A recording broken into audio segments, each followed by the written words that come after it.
Good evening, Trump's family. Welcome back to my channel. Have a good night, everyone, and God bless you. Alright, the following is a collection of news from Patriots. Let's get into the news this late Sunday night. I hope all the Democrats, socialists, communists, revolutionary types, all the young Democrat voters were listening carefully. I'm a capitalist. Joe, monopolies, is the second time the socialist base gets thrown under a bus. Remember the time Joe Biden claimed that he wasn't a socialist? He beat the socialists. I beat the socialists. That's how I got elected. That's how I got the nomination. Do I look like a socialist? Look at my career, my whole career.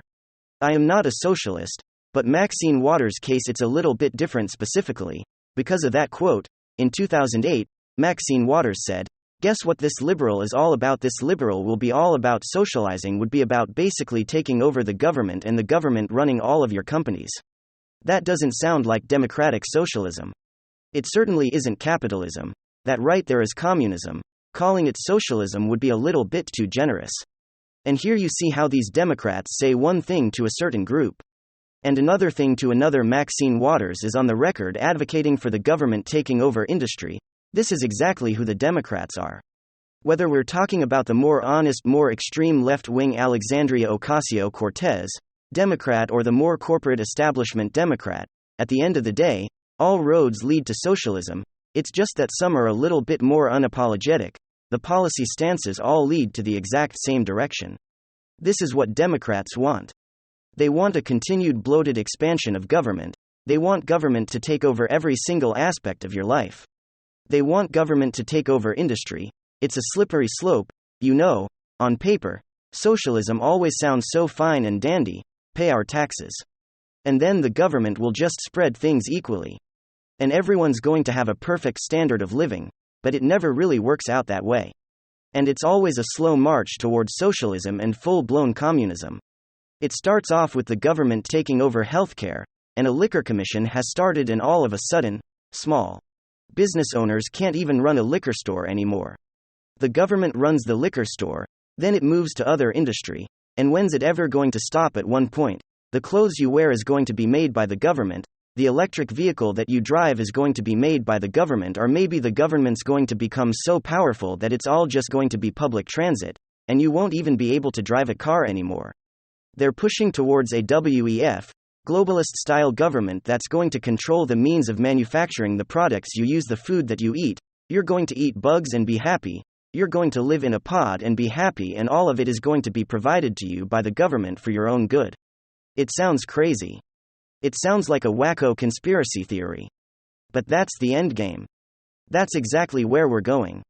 That's why these Western liberal nations are pushing so hard for a digital currency or medical passports. They want to know where you're traveling, where you're going, what you're buying, how you're using your money, what political candidates you're donating your money to, and they want to control all of it. Maxine Waters said the quiet part out loud. She claims to be a capitalist, but she wants the government to take over companies also. I find it kind of funny how she calls herself a capitalist when her actions tell a very different story. California Democrat Maxine Waters caught in new nepotism storm after paying daughter $192,000 in campaign funds to run a Slate Mahler operation. By the way, this is added on top of the already $1 million in campaign funds that she's funneled to her daughter. She's a capitalist, but she certainly seems to live like an elitist Communist Party oligarch, collecting money from all the plebs as she sits in elected office doing absolutely nothing, generating no value for society, and miraculously generating millions upon millions of dollars for her family. If she was a real capitalist, she would be providing a service. There'd be an actual transaction involved in the money that enriches her and her family. All of these left voids are the same. And this is exactly why the Democrat Party is so weak on China, because they want to be China. Why were they attacks using paying? They look at the CCP, they look at Xi Jinping and view it as the ideal model of government that they're trying to achieve for themselves. They're capitalist when it's convenient to them, and they're communists when it's convenient to them. When it's time to get votes from the young radical socialists, government should take over industry. When it's time to get money from their corporate donors, we're capitalists. When it's time to make money for themselves and sell products, we're capitalists. When it's time to enrich themselves off of campaign funds or taxpayer dollars, all of a sudden, they're elitist government, communist oligarchs. They are not to be trusted. Democrats are all the same, it's all masked as virtue, but really, it's manipulation. We care so much. That's what Democrats always tell you. Conservatives are callous, cold-hearted, they don't care about you. They want to see you suffer. We care, but they're all the same. They only care about themselves. They care about enriching themselves at the cost of everybody else. In life physically, people come in different shapes and sizes, but a communist Democrat comes in the same shape and the same size every time. It's always the same telltale signs: bloated government enriching themselves while doing absolutely nothing of value and enforcing their ideas through propaganda and force. They'll lie to get what they want. And if you stand in their way, they'll do two things. They'll either try to destroy you with lies and manipulative tactics, or they'll use government power, this bloated government power that they created, this authoritarian government state, to suppress speech and to censor their opponents. They're all the same. Communists come in one size, one shape, one archetype, and Mad Maxine Waters and the rest of those Democrat goons all fit in that category absolutely perfectly. I have a very simple litmus test: if you can't condemn socialism outright, if you can't stand for individual liberty and freedom without hesitation, well, then you're a socialist. There's no such thing as different degrees of socialist. It all ends up leading to the exact same end result. In the end, it's a slippery slope, and once you start sliding down, there's no stopping. And then this is some big news, but I just have to comment on this Chinese spy balloon fiasco facing the Biden administration. This administration seems utterly incapable of any measure of competence whatsoever in any area of governance, whether we're talking, think about an unprecedented inflation surge in gas prices, a looming recession, baby formula shortages, remember those supply chain interruptions, flight interruptions, a violent crime epidemic sweeping our nation's cities, defunding the police, woke school boards, insanity in the classrooms, global pandemics, mass lockdowns, unconstitutional vax mandates, and of course Mar-a-Lago right illegally stashing classified documents around his crackhead son. They can't even lie well anymore, gang. Their spokesperson Curry Jean-Pierre, she literally fold every single day, under the slightest bit of pressure from the pathetic legacy media. But all of Biden's ongoing blunders duly noted. I think that deliberate chaos at our southern border is the worst. That's because all other blunders can be rectified. Right, get rid of Biden. And we solve our economic problems, we solve the absurd wokeness in our nation's capital, in our schools, we resolve the gas prices and energy dependence issues, we solve the supply chain interruptions to travel interruptions. All of those things can be resolved, but demographics can't. Right, demographics have a long-term impact that adversely affects our nation long after Biden is wheeled into the nursing home he so desperately belongs in. And as of the last 24 to 48 hours, the border crisis has reached a Obviously, it's not just our southern border. We are now seeing a transgression of our airspace. I'm sure you all know by now, Chinese surveillance, a balloon was spotted. Believe it's around 66,000 feet in the air over the state of Montana, originally, precisely above Malmstrom Air Force Base, where we just happen to have a stockpile of Minuteman III IBMs.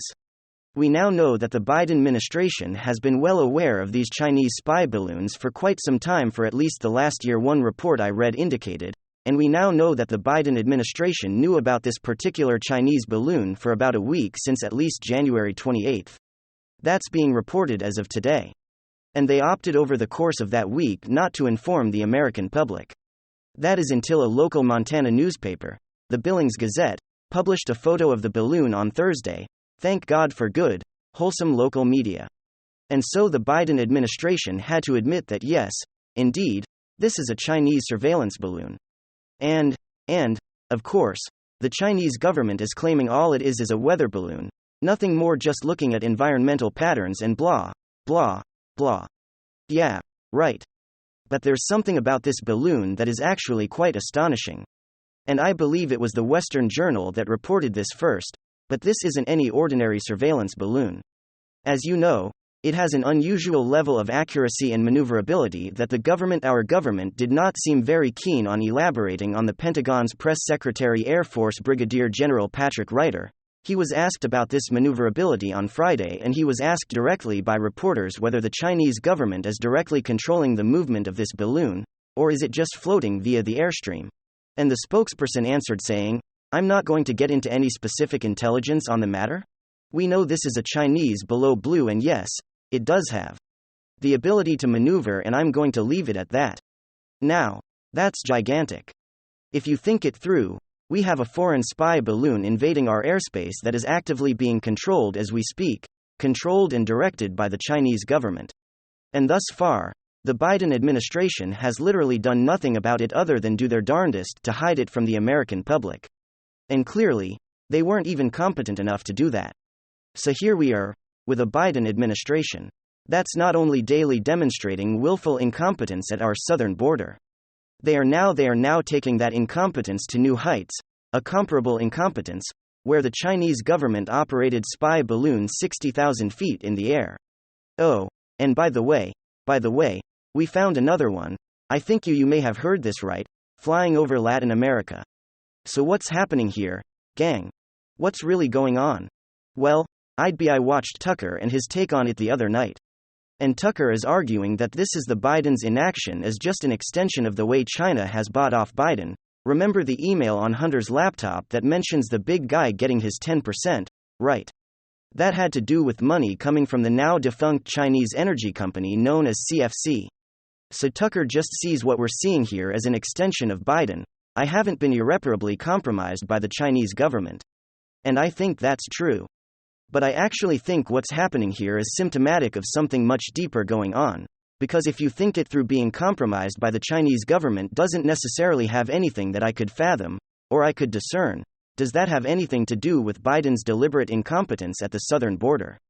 And that's where I think something deeper is going on here, where these two things, the Chinese balloon and the southern border, connect.